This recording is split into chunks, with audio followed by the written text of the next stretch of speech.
திரையில நட்சத்திரமா மின்ன நடிகை இவங்க. ஆசையா காதல் கல்யாணம் பண்ண இவங்களோட வாழ்க்கை தொடங்கின 11வது நாள்ல இருள்ல முழுகுச்சு. என்ன நடந்துச்சு? திரையில மின்ற சினிமா நட்சத்திரங்களுக்கு எல்லாருக்குமே நல்ல வாழ்க்கை அமையறது கிடையாது. சினிமாவில் சூப்பர் ஸ்டார்ஸா உச்சம் தொட்ட பலருக்கும் தனிப்பட்ட வாழ்க்கையில பல சோகங்கள் இருக்கு. அப்படி திரையில நட்சத்திரமா மின்ன நடிகை இவங்க. ஆசையா காதல் திருமணம் பண்ண இவங்களோட வாழ்க்கை தொடங்கின 11வது நாள்ல இருள்ல முழுகுச்சு. 1970-80களில் பாலிவுட்ல கோலோச்சின நடிகை லீனா சந்த்வார்கர். இவங்க கர்நாடகாவில் ராணுவ வீரர் குடும்பத்தில் பிறந்தாங்க.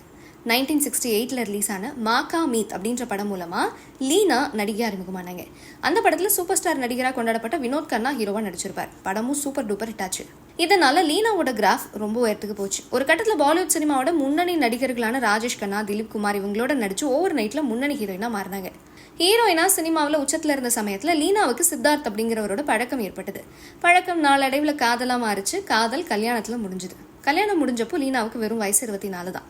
அவங்க கல்யாணமான சித்தார்த் அரசியல் பின்னணி கொண்ட குடும்பத்தை சேர்ந்தவர். கோவாவோட முதலமைச்சரான பந்தோட்கரோட பையன் தான் இந்த சித்தார்த். 24 வயசுல சினிமாவில் உச்சத்துல இருந்த நேரத்துல முதலமைச்சர் பையனோட கல்யாணம், ஆடம்பர வாழ்க்கை அப்படின்னு பல கனவுகளோட கல்யாண வாழ்க்கையை தொடங்கினாங்க லீனா. அவங்களோட கனவு முளைக்கிறதுக்கு முன்னாடி அதுக்கு தடை போட்டது காலம். கல்யாணம் முடிஞ்ச 11வது நாள்ல லீனாவோட ஹஸ்பண்ட் சித்தார்த் துப்பாக்கிய சுத்தம் பண்ணிட்டு இருந்தார். அப்ப அதை எதிர்பாராத விதமா வெடிக்க சம்பவ இடத்திலேயே துடிச்சு இறங்குது போனார். அந்த நாள்ல எல்லாமே முடிஞ்சு போச்சு. 11வது நாள்ல விதவையான லீனா தன்னோட தாய் வீட்டுக்கு திரும்பினாங்க. ஆசையா கல்யாண பந்தத்துல நுழைஞ்ச லீலா மேல பழியெல்லாம் விழுந்தது. கல்யாணமாகி 11 நாள்ல கைம்பெண்ணான அவங்கள ராசி இல்லாதவங்க அப்படின்னு சொல்லி முடக்குனாங்க. இந்த பேச்செல்லாம் கண்டுக்காம மறுபடியும் சினிமா பக்கம் வந்தாங்க லீனா. ஆனா அங்கேயும் அவங்களுக்கு காலம் கை கொடுக்கல. லீனா என்ட்ரி கொடுத்த பைராக் அப்படின்ற படம் ஃபிளாப் ஆச்சு. அப்படியான நேரத்துல சிங்கர் அண்ட் ஆக்டரான கிஷோர் குமாரோட காதல் ஏற்பட்டுச்சு.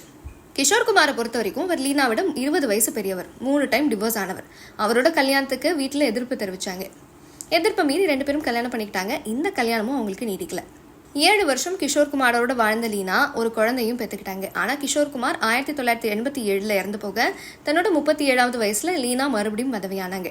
இப்ப 74 வயசு ஆகிற லீனா தன்னோட பசங்களோட வசிச்சுட்டு இருக்காங்க. ஒரு ஆண் குழந்தைய தத்தெடுத்து வளர்த்துட்டு இருக்காங்க அப்படிங்கிறது கூடுதல் தகவல்.